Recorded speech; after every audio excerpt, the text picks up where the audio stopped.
Let's get started. First and foremost, make sure you have a copy of Overgrowth installed. We're going to need it to make the open source version run. One of the simplest ways to do this is to install the game via Steam. We recommend that you use the internal testing branch on Steam while working on the open source project, as those data files are the most up to date.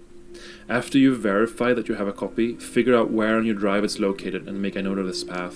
We're going to need it later. But before we start downloading anything, we'll have to install some tools. The first tool is CMake.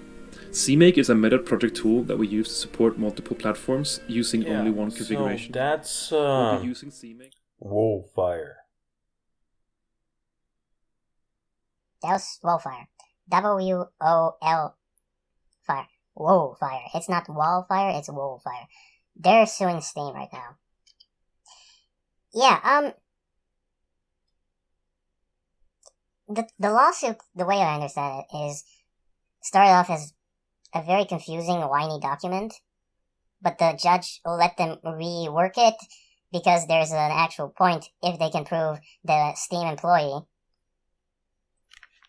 told someone not to sell games outside of Steam for cheaper than they are available at Steam. Now, a big player not having clear rules can be interpreted as anti-competitive. On the other hand, Steam sells Steam keys with no up price through various people. I mean, yeah, running Steam, a platform like Steam, isn't that easy. Otherwise, venture capital would be doing it, but still. Yeah, there's not really much to say here. I mean, it's Steam. The main reason why we all still use it is because we are lazy. It's not because of anti-competitive practices, it's because we are lazy people. I mean, I only have two game platforms like GOG and Steam where I buy games. I guess I did download StarCraft on my old laptop, but I don't have it here, and it's the free version. Yeah, yeah, there's not really much here, you know? The only thing there would be if someone in the company told people don't sell things for cheaper than they are available at Steam, which primarily the unclear rule to me would be an uncompetitive practice, anti-competitive practice, because you're confusing the people's choices, and that's the primary issue here. The primary issue is not that such a rule exists. If such a rule exists, you can argue with it, right? Like, if you sign up to Steam, you get free advertising on the Steam store. So that gives you an uptake in consumers. If you don't advertise on Steam, you don't get that uptake. I mean, what one could argue that Steam wanting people semi-exclusively to sell on their store is an anti-consumer, but that's a very weak argument to me, because, like, all this store does is, like, it stores data from the game and manages the installations and the fixes and the issues. I mean, like, did they do anything to prevent GOG from letting you launch games from Steam? No, I don't think they whined about it. Like, I can use Steam's, like, controller, so I can put non-Steam games on Steam to launch. There's no problem with that. So, like, it's primarily a few hundred megabytes or a few gigabytes of memory. Like, that's the difference between having a few stores on your computer and one store on your computer.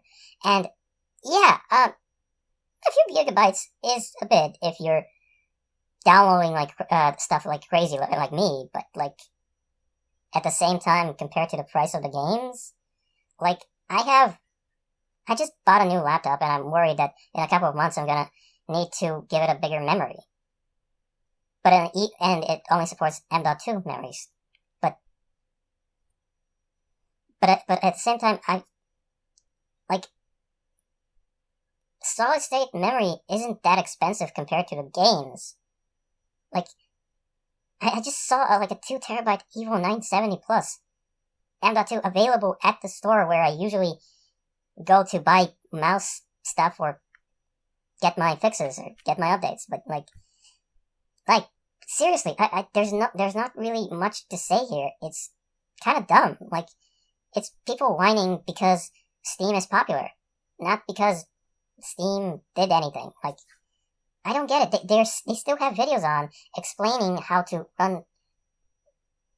do stuff with their game involving Steam. Like, it feels like a nuisance suit, and it feels like it's meaningless because, like, I mean, come on. You get the app for free, and it's all because, and you're not switching to anything else because you're lazy. I'm lazy. That's why Steam is so big. It's because we're lazy. Oh, look, it's a finger. It's a finger. What is it doing? What is it? It's clicking. And 10 minutes later, like, after I find, like, any random list of free games on YouTube, any random list of Steam alternatives on YouTube, like, I click, download. And yeah, it's a couple gigabytes, but it's not something as horrendous as Hitman 2 or Hitman 3. Like, I just installed Hitman 2 here. It's 98 gigabytes. I think it's 98 gigabytes. It's just shy of 100 gigabytes. Like, compare the size of a few game purchasing platforms to that, and it's like, it's just, it feels kind of stupid and silly to me, you know? And Steam banned NFTs like 7 months ago. Like, it just feels like a distraction. You know, it just does feel like a distraction, and like,